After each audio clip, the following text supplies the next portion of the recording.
Hello అందరికీ, అందరూ ఎలా ఉన్నారు? నేను చాలా బాగున్నాను, మీరు కూడా బాగున్నారని అనుకుంటున్నాను. ఇదైతే famous vada pav shop in Ratnagiri. అలా పెట్రోల్ కొట్టించేసుకుని అలా గణపతి పూలు వెళ్ళిపోదామని అయితే ఫిక్స్ అయిపోయాం అనమాట.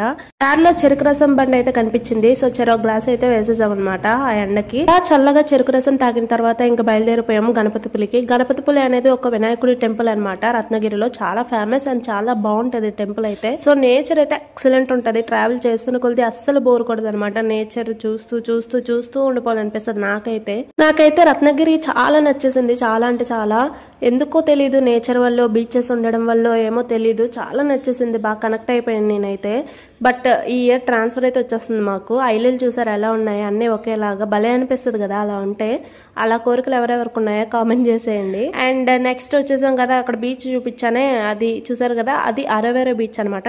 రిటర్న్ వచ్చినప్పుడు ఆ బీచ్ ఎక్స్ప్లోర్ చేస్తాను. సో ఫస్ట్ అయితే గణపతిపులే వెళ్ళిపోదాం. చూసారు కదా, రెండు కొండల మధ్యలో ఇలా వెళ్తుంటే భలే ఫీల్ వస్తుంది. ఎప్పుడైనా మా హస్బెండ్ తో గొడవపడినప్పుడు నాకు ఒక విషయం అయితే అనిపిస్తూ ఉంటది. ఎప్పుడు వైఫ్స్ ని హస్బెండ్స్ అర్థం చేసుకోవాలా, హస్బెండ్స్ ని వైఫ్స్ ఎందుకు అర్థం చేసుకోకూడదు? ప్రతి వైఫ్స్ ఇలా ఆలోచిస్తే అసలు ఆ రిలేషన్షిప్ లో గొడవలు అనేవి వస్తాయా అసలు? ఓకే, అలా మాట్లాడుకుంటూ గణపతిపులే అయితే వచ్చేసాం అనమాట. ఇదైతే ఎంట్రన్స్. ఇక్కడ నుంచి ఒక 1.5 km ఉంటది టెంపుల్ కి. పార్కింగ్స్ ఇంకా బొమ్మల షాప్స్ మన సైడ్ ఉంటాయి కదా, సేమ్ అట్లనే ఉంటాయి ఇక్కడ కూడా. సో ఇదైతే మెయిన్ ఎంట్రన్స్ అనమాట. లోపలికి వెళ్ళిపోతున్నాము. లోపల బైక్స్ అయితే ఎలా ఉంటుంది. 4 వీలర్స్ అన్ని బయట, ఇంకా బయట పార్కింగ్. వచ్చినప్పుడు కార్స్ చూసాం కదా, అవన్నీ 4 వీలర్స్ అక్కడ పార్కింగ్ అనమాట. సో టెంపుల్ అయితే అది చాలా రష్ ఉంటది సండే సాటర్డే అయితే. బట్ ఈ ఆఫీసర్ కి సండే సాటర్డే హాలిడే ఇస్తారు కాబట్టి సో సాటర్డే అయితే వచ్చేసాం అనమాట. మరి అంత ఎక్కువ మంది లేరు, అలా అని మరి తక్కువ మంది లేరు, ఓకేగా ఉన్నారు. ఇవైతే లైన్స్, ఎక్కువ రష్ అయితే ఈ లైన్స్ లో వెళ్ళాలన్నమాట, లేకపోతే ఇలా స్ట్రైట్ గా వెళ్ళిపోవచ్చు.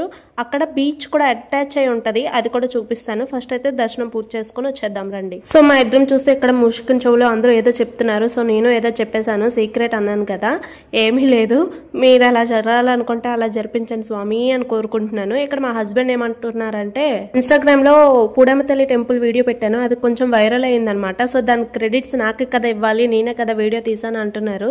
క్రెడిట్స్ ఇద్దామా వద్దా అనేది మీరే కమెంట్ సెక్షన్ లో కమెంట్ చేసేయండి. ఇదైతే అసలైన వినాయకుడు విగ్రహం అనమాట, లోపల ఉంటుంది, అది చూపించినవారు కాబట్టి సో ఇక్కడే చూపించేస్తున్నాను మీకు. ఇదైతే ప్రసాదం కౌంటర్ అనమాట.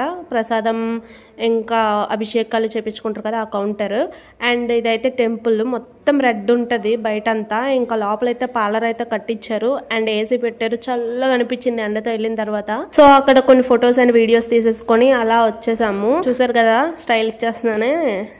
తర్వాత అలా విగ్రహాలకి మా ఆయన తన వీడియో క్రియేటివిటీ అనేది